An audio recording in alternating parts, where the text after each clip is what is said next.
좋아요, 구독!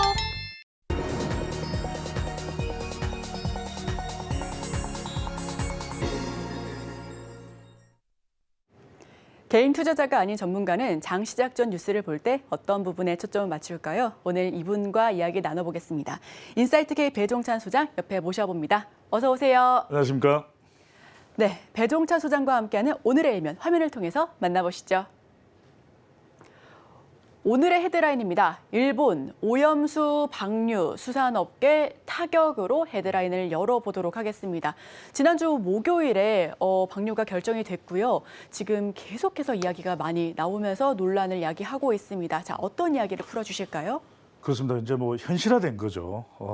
언제 방류할 거다 계속해서 거론이 됐었는데 정확하게 방류되지는 않았었거든요. 불과 일주일 전만 하더라도. 근데 지난주 24일 첫 방류가 시작이 됐고 이게 이제는 심리적으로 상당히 또 영향을 줄 수밖에 없고 또 경제는 심리고 또 심리에 영향을 받은 이 경제 영향이 이 정시까지 올 수밖에 또 없는 것인데 그런 상황에서 우리가 이제 일본 오염수 방류를 또 바라다 봐야 될 것 같고요. 그래서 2011년 동일본 대지진 후에 이 일본 도쿄전력의 후쿠시마 원전이 이제 폭발을 했습니다. 그때 이제 침출수가 이미 나와서 이 바다로 흘러 들어갔고 그리고 이제 그 이후에 모아놓은 이 오염수가 이제 이 알프스라고 하는 시스템을 통해서 이제 방류가 되는 겁니다. 그래서 이 방류가 되는 것에 대해서 당장은 이것이 뭐 한반도 쪽으로 안 온다. 우리나라 건해로 가까운 바다로 오는 게 아니라 뭐 알류샨 열도를 통해서 저 태평양 연안을 돌고 돌아서 나중에 온다. 이렇게 얘기를 하지만 당장 노량진 수산시장부터 소비가 이제 급감을 합니다. 이런 요인들을 본다면 결과적으로는 경제적으로는 심리이기 때문에 직접 건물을 뭐 마시고 어떻고 또 삼중 수소가 어떻고 저떻고 트리튬이 어떻고 저떻고를 떠나서 세슘이 어떻고를 떠나서 바로 이제 그 심리적인 게 우리 경제에는 영향을 줄 수밖에 없다 이렇게 봐야 될 것 같은데 뭐 정부에서는 또 예비비에서 이 또 피해를 받는 또 수산업자나 또 어민들에게 지원을 하겠다 이렇게 이야기를 하고 있습니다만 따지고 보면 일본은 이미 일본 어민들에 대해서는 상당한 지원을 이야기하고 있음에도 불구하고 반발을 할 정도거든요. 그러면 과연 이게 우리 경제 특히 이제 수산업 또 이게 수산업만 영향을 주는 것이 아니라 수산업의 연결고리가 있는 다른 산업 분야까지 영향을 줄 수밖에 없기 때문에 상당히 이제 앞으로 이 부분이 이제 심리적인 타격 차원을 넘어서서 경제적으로 어떤 영향을 주고 산업 섹터에 연결이 되는지 이 부분을 우리가 좀 집중적으로 볼 필요가 있다는 점에서 오늘 일면으로 가지고 왔습니다. 네, 심리라고 말씀해 주셨는데 작년 러우 전쟁 때가 생각납니다. 지금 수산주 계속해서 오르고 있고요. 지난주 금요일장에서도 올랐습니다. 또 소금과 관련돼서는 인산가가 상한가 진입하기도 했는데 이와 관련해서 울고 웃는 그런 투자 포인트들 반드시 있을 것 같습니다. 자, 여기서도 투자 포인트를 잡아본다면요. 지금 이 시점에서는 어떤 부분들을 좀 살펴봐야 될까요? 네, 일단은 이 내용을 좀 정확히 아셔야 될 것 같아요. 왜냐하면 우리가 막연히 어떤 방류가 앞으로 진행이 되느냐는 부분을 정확히 모르면 투자에서도 우리가 혼란이 생길 수밖에 없습니다. 정확하게 이 내용을 좀 보실 필요가 있는 것이 일단 이제 2011년 사고가 났던 후쿠시마 이 원전 가둬뒀던 오염수가 이제 방류가 됩니다. 화면으로도 이렇게 좀 보시면은 이 오염수의 저장 용량을 보면 올림픽 규격 수영장의 500개 규모. 저게 상당히 엄청난 양입니다.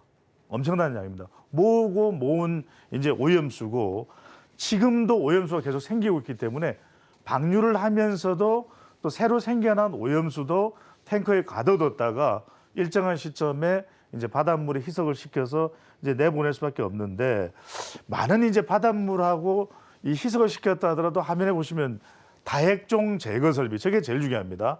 ALPS 저 정화 시설이 그래도 과학적으로 작동된다는 것 때문에 IAEA 국제 원자력 기구로부터 이제 인정을 받아서 이제 방류를 하게 되는 겁니다. 그런데 저 부분을 보십시오. 삼중수소는 제거가 불가해요. 결국 이제 제일 우리 인체에 큰 영향을 줄 것이라는 것이 삼중수소인데 이 삼중수소는 상당히 많은 양의 바닷물과 희석을 시켜서 이제 나가게 됩니다. 그러다 보니까 이제 첫 번째로 1차적으로 24일부터 방류해서 17일간 한 7,800톤이 먼저 나가고 계속 방류하는 게 아니에요. 시설 정비도 하고 또 국제 원자력 기구에서 측정도 하고 지금 우리 담당관도 이제 일정한 시점마다 IAEA 국제 원자력 기구를 방문을 해서 관련된 자료를 이제 보기도 할 거고 실시간으로 지금 세슘이나 이 방사능의 수치 관련된 부분들은 이제 웹사이트를 통해서 이제 공개가 됩니다. 공개된 부분도 있고요. 이제 그런 부분인데 이게 언제까지 진행이 되냐면 이게 핵심입니다. 2051년까지 진행이 돼요. 그러니까 이게 한 달 하고 이제 끝나. 이 방류된 게 언젠가 돌아서 한국에 오는 거니까 이제 그때까지 어떻게 우리가 잘 대비하고 바닷물이 잘 희석이 돼서 섞여서 그냥 사라질 걸 기대하면 돼. 이게 아니라 2051년까지 방류가 되는데 이것도 방류 일단 계획이지 1년에 5만 톤씩입니다. 그때도 이 방류가 끝나지 안 끝날지를 알 수가 없어요. 왜 그러냐면 이 원자로를 체르노빌처럼 완전히 덮어야 되는데 이 덮는 기술이 아직까지 완전하지가 않아요. 그래서 이 2051년까지 계속되고 그 이후에도 계속될지 모른다. 그런 점에서 앞으로 이 부분이 일본과 또 다른 나라와의 관계나 이런 것들을 통해서 언제 또 불쑥 불거질 수가 있어요. 지금도 우리나라도 지금 정치권에서는 이제 여야 공방을 할 정도로 굉장히 지금 이게 큰 이슈입니다. 그래서 이게 정치적인 영향도 있지만 경제적인 영향도 계속해서 2051년까지 좀 가라앉았다가 가라앉을 만한데 뭐 이런 뉴스가 나올 수도 있죠. 우리 서울경제TV를 통해서 이게 속보입니다. 어디에서 뭐 삼중 수소가 기준치 이상으로 발견. 이러면 또 화들짝 난리가 날 수가 있는 거죠. 그래서 계속해서 관련되는 산업까지도 영향을 줄 수 있기 때문에 계속 지속되는 이제는 수산업계가 1차적이겠지만 그 이후에 다른 산업 분야까지 또는 국가 간의 관계, 국제 정치, 글로벌 경제 이런 상황까지도 연결될 수가 있죠. 왜냐하면 당장 지금 우리는 후쿠시마산 수산물을 수입 규제합니다. 그런데 유럽에서는 또 일본 식품들을 또 수입을 하는 것을 규제를 풀었어요. 그러면 어떻게 되냐면 일본이 그럴 수 있는 거죠. 아니 유럽연합도 괜찮다는데 중국하고 한국은 왜 반대야? WTO에 제소할 거야. 이러면 WTO가 세계 무역기구잖아요. 이것도 우리 경제에 어떤 식으로든 영향을 줄 수도 있을 것으로 보입니다. 과학적으로 느껴지는 좀 피부로 와닿는 방사능 수치는 덜할 것이다라는 결과가 나오긴 했지만요. 우리나라가 생각했을 때는 이게 과연 믿을 만한 수치인가라는 생각, 불신할 수 있을 것 같거든요. 자, 그렇다면 이제 한국 정부가 어떻게 대응하느냐도 또 관건인 것 같습니다. 그렇죠. 이게 중요합니다. 이 심리에 대해서 또 지금 이게 정치권으로까지 번졌기 때문에 정치적 이슈이자 또 경제적 이슈가 된 겁니다. 우리 정부에서는 뭐 일일 브리핑도 하고 있고 그리고 또 모니터링을 적극적으로 해서 절대로 어떤 이 일본이 이 과학적인 알프스 시스템이 아닌 다른 어떤 사고가 발생을 해서 상당히 많은 방사능을 담고 있는 그런 물이 흘러나가지 않도록 하겠다. 만약 그런다면 그건 우리도 차단을 주장할 것이고 미국이나 다른 국가들도 뭐 중국은 당연할 테고 자시하지 않을 것이다. 이렇게 이제 국민들을 안심시키고는 있습니다만 당장에 어떤 현상이 발생하고 있냐면 우리 수산물 소비도 상당히 감소할 정도. 이거는 후쿠시마산 바다에서 온 생선이 아니에요. 우리 바닷가에서 잡혀온 생선임에도 불구하고 일단 생선은 그냥 찜찜해 안 먹을래 이런 현상이 발생을 하는 겁니다. 당장 이 조사 결과를 보더라도 최근에 이제 실시됐던 조사 결과인데 일본이 오염수를 방류한 후 수산물 소비 성향에 대해서 물어봤더니 소비 감소될 거다. 62.4%예요. 그러면 저거 자체가 상당히 영향을 줄 수밖에 없고 지금과 차이가 없다는 것은 불과 4명 중에 1명 정도 27.6%밖에 안 되는 거죠. 또 하나 문제가 뭐냐면 일본은 일본산 이 수산물에 대해서 전면 수입 금지를 했어요. 그런데 일본이 이 수산물을 제일 많이 파는 곳 어디다가 제일 많이 수출하는지 아세요? 일본이. 인접국가 아닐까요? 중국이에요. 그런데 중국이 문을 닫아버리겠다 그러면 그 수산물을 일본 내부에서 소비를 해야 됩니다. 그러면 엄청나게 가격이 내려갈 수밖에 없어요. 그러면 일본 수산업도 엄청난 타격을 받을 수밖에 없다. 이게 하나가 아니라 그냥 이 중국의 전면 수입 금지가 일종의 카오스 이펙트, 버터플라이 이펙트로 다른 나라의 또 다른 산업까지도 영향을 줄 수가 있습니다. 그러니까 이런 부분들을 여러분들이 산업 관점에서 잘 보실 필요가 있겠고, 그러다 보니까 뭐 우리가 잘 알고 있는 수산업 하면은 간판 기업이 사조, 동원 이런 기업들인데, 이런 기업으로서는 가시적인 매출 압박 상황이 불가피하다, 이렇게 우리가 봐야 되겠죠. 자, 그렇게 하면 좀 가시적으로 생각했을 때 반사이익을 얻는 업종 또한 있어 보입니다. 예를 들어 육개인데요. 수산물을 먹지 않겠다, 수산물 좀 위험해 보인다라고 하는 그런 부분들이 좀 대체품으로 이제 육개 쪽으로 많이 눈을 돌려지는 그런 모양새입니다. 자, 그렇다면 여기서는 도대체 우리 그런 육개 쪽을 좀 들여다봐야 되는 건지 예. 어떻게 해야 될까요? 그거를 이제 보기 전에 이제 앞으로 여러분들 투자자 관점에서 볼 부분도 뭐가 있냐면은, 이제 이게 51년까지 일단 계획은 그렇습니다. 그러면은 우리 수산업이 그대로 그러면은 주저앉을 거냐? 그건 아니에요. 이 부분을 여러분들이 잘 보셔야 됩니다. 그동안 이 수산업 관련된 종목에 대해서 또 투자를 또 해온 분들이 있으시니까, 사조나 동원 같은 경우에는 어떤 상황이 벌어지냐면 이제 신사업으로 옮겨가는 거죠. 이 부분을 여러분들이 잘 보셔야 됩니다. 그러니까 기존의 사조나 동원이나 이런 수산업에 집중되어 있는 산업들이 어떻게 전환이 되느냐, 이 부분을 여러분들이 잘 보셔야 됩니다.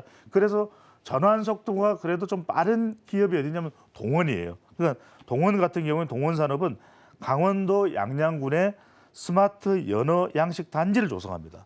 이게 2025년에 완공이 돼요. 그러니까 이런 것들을 다 염두에 둔 겁니다. 물론 꼭 일본 후쿠시마 오염수 방류만 생각한 건 아니지만, 그 이야기는 뭐냐면 이제는 안전한 거죠. 국내에서 양식장에서 키워낸 생선에 대해서 수산업을 가공을 해서 전달을 하고 소비자들에게 제공을 한다. 또 동훈 F&B는 대체육으로 만든, 또 41년 만에 참치 통조림을 만들었어요. 대체육으로. 그러니까 참치처럼.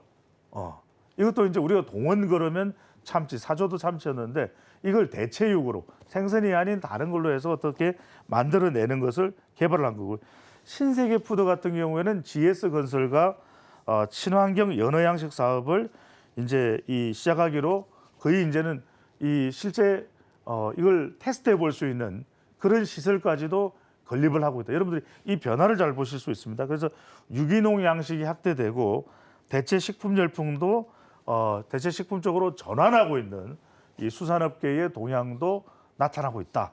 이렇게 확인해 볼 수 있겠습니다. 네, 일본과 중국을 피해서 우리나라 반도체 소부장 육성 정책 하듯이 지금 계속해서 대체적으로 어떻게 우리가 이 부분들을 좀 헤쳐나가야 하는가 논의는 지속적으로 이루어져 왔었던 것 같습니다. 자, 그렇다면 어떤 기업군들이 이렇게 발빠르게 움직였는지 종목 한번 살펴봐야죠. 그렇죠. 그럴 때는 자, 여러분들에게 참 이런 정보를 또 전달드릴 수밖에 없는 게 저는 상당히 좀 안타깝기도 해요. 왜냐하면 수산업이 굉장히 큰 타격을 받다 보니까 그 반사이익을 다른 업종이 불가피하게 또 얻어간다. 그다음에 결국 수산물의 수입량은 상당히 줄 수밖에 없거든요. 관련된 그래프 한번 보여주실 수 있으면 좋은데, 수산물 수입량은 한번 보십시오. 엄청나게 지금 일본 수산물 관련된 게 지금 2011년 후쿠시마 사고 이후로 쭉 줄어들고 있죠.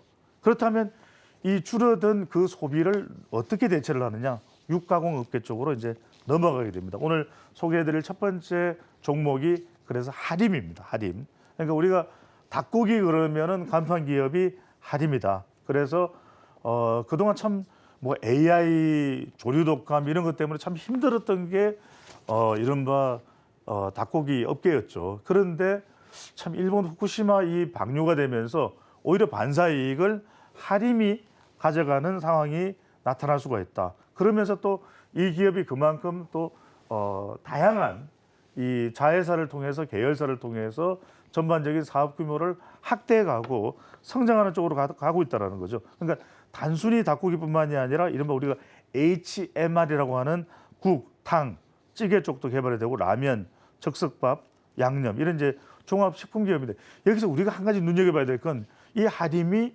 미국에까지 진출을 해서 미국의 알렌 패밀리 푸드를 이제 인수를 했습니다. 이게 이제 이름을 알렌 하림으로 바꾸고 본격적으로 미국 시장까지 이 K푸드죠. K푸드로 이제 접근을 하고 있다는 점. 그 외에도 기존에 우리가 더 적극적으로 진출할 수 있는 필리핀이나 또 중국, 베트남에도 이제 사료 공장을 보유하고 있고 인도네시아에도 농업 자원 개발을 하고 있다. 자, 이 도표를 보시면 이게 저는 왜 중요하냐면 여러분들이 투자를 할 때 이 CEO 관점에서 얼마만큼 이게 2세 경영 체제나 협력 체제가 잘 되고 있냐. 이 김준영 대표가 김홍국 창업자의 바로 이제 아들입니다. 그러니까 이 구조상으로 가만히 보시면 굉장히 유기적으로 이루어지면서 어떤 기업 내부에 분열이 있는 것이 아니라 이것을 수직 계열화해서 쭉 내려오면 페노션이라고 하는 물류기업까지 또 팜스코나 다 지금 상장돼 있는 기업들도 있죠. 이렇게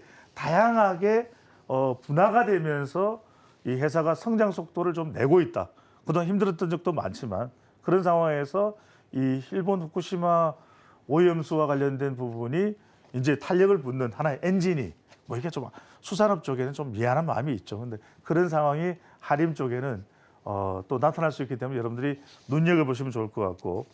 자, 두 번째 기업으로 넘어가 보면 이 기업도 속성은 비슷해요. 마니크 우리가 많이 들어보셨죠? 네. 마니크. 그다음에 근데 저는 이제 마니크보다는 마니크 FNG 쪽에 좀 집중을 해서 조명을 해서 소개를 해드리려고 합니다. 왜냐하면 이 마니크 FNG는 뭐 닭을 기반으로 하든 또 다른 재료를 통해서 이 제품 개발을 했는데 이게 지금 미국 시장에서 상당히 잘 나가고 있어요. 그래서 이른바 K푸드의 선봉장으로서 좀 성장할 가능성이 상당히 있는데 이번에 이 일본 이 오염수와 관련해서도 좀 집중받을 수 있는 또 조명받을 수 있는 기업이 마니크 FNG다. 삼계죽과 삼계탕 진행자께서도 먹고 싶은 마음이 생기죠, 그죠? 네, 너무 아침부터 먹고 싶네요. 네. 배고픕니다. 예. 근데 해외 시장에서 인기를 얻고 있고 미국 시장에서 상당히 또 각광을 받고 있습니다. 그래서 이 삼계죽이라는 것은 여러분들이 잘 못 들어보셨을 텐데 이게 저는 새롭게 이번에 알게 된 게 이 삼계탕도 있지만 미국 시장에서는 오히려 이 삼계탕보다도 삼계탕은 막 뜯어서 먹어야 되잖아요. 죽이 일종의 미국으로 치면은 뭐 수프 형태 또 미국에 있는 아시아인들이 굉장히 좋아한다 그래요.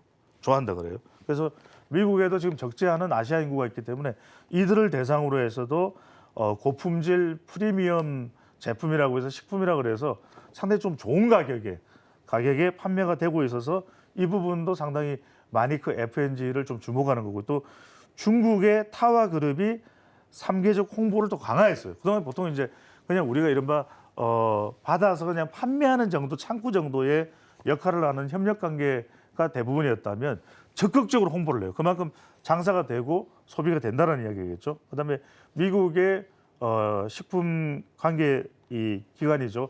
USDA로부터 수출 자급장 승인을 받아서 품질과 또 안전성까지 입증이 됐으니까 그만큼 앞으로 더 미국 쪽으로 또 진출할 수 있고 이게 이제 그걸 넓히면 멕시코나 남미 쪽으로도 확장이 될 수 있습니다.